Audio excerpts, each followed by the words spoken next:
What Women Want. A comedy with Mel Gibson. So, with that, because of that, it could be cancelled.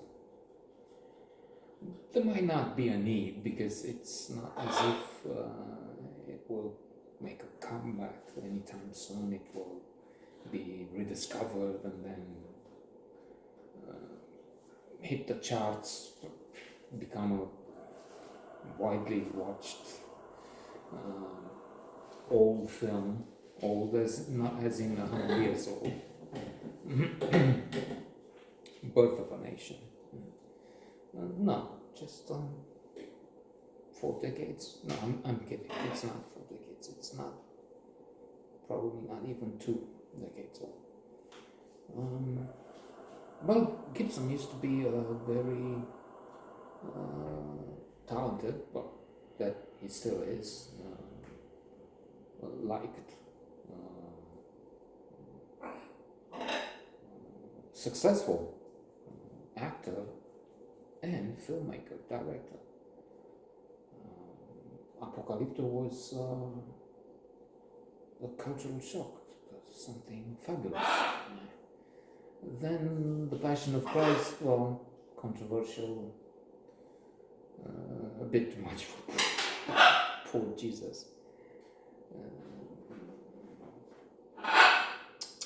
But it was a smash hit. It broke some records. It was banned clearly in many circles as being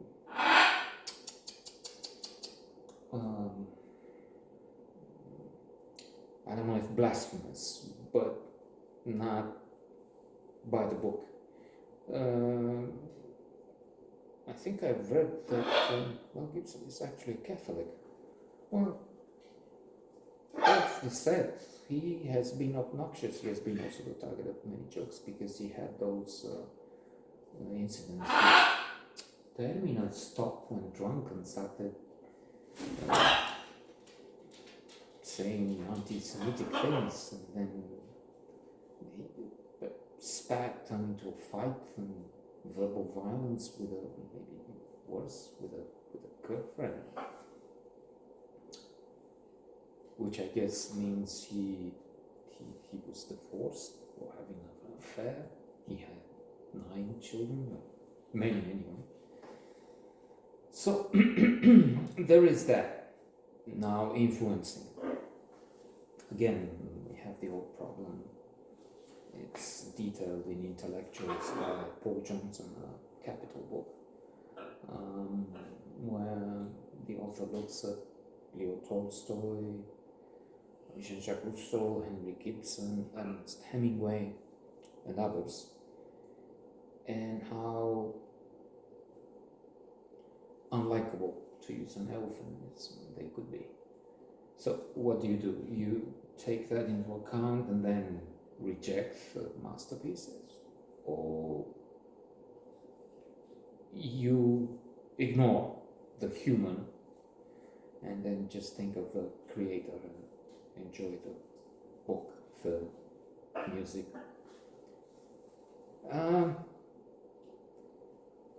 Maybe the golden mean should apply, Aristotle, as in do not exaggerate, as in virtue is in the middle, which is as sin.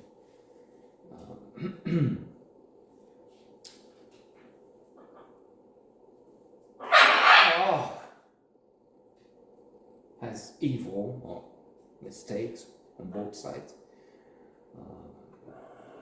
I think he also gives the example of the generosity.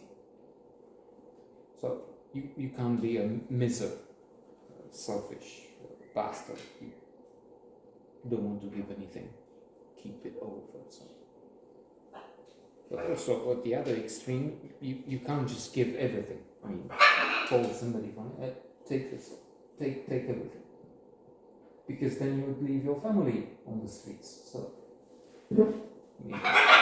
and in the middle way, I mean, I would I would say, okay, as much as possible, try and avoid the discredited,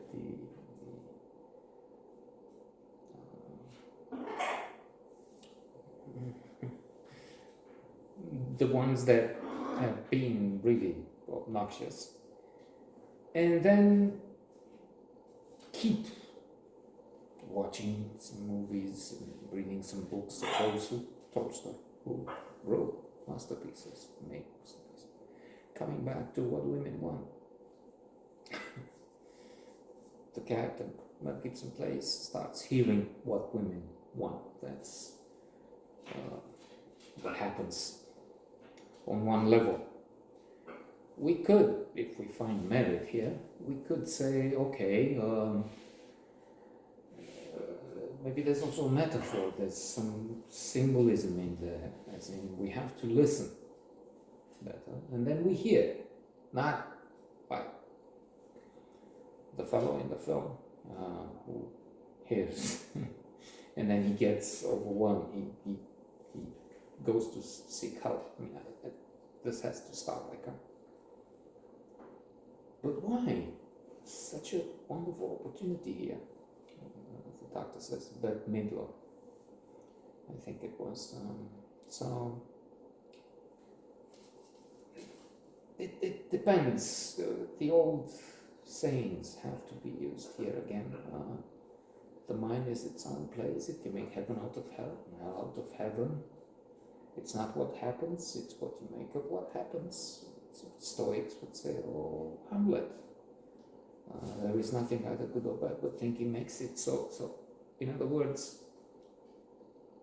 we could look at the film and say, you must be cancelled. That's not, what is this? This is sexism, this is chauvinism, and find arguments for it. Or, as I said, maybe you see the message in from a different angle and say, okay, this is encouraging men to be listening, which is people don't in conversations. I was reading in some passages about 70% of what we talk is gone because we don't pay attention, because quite a number of factors. So maybe we can, from this comedy, get this, if nothing else. I mean, listen, maybe the voices will become audible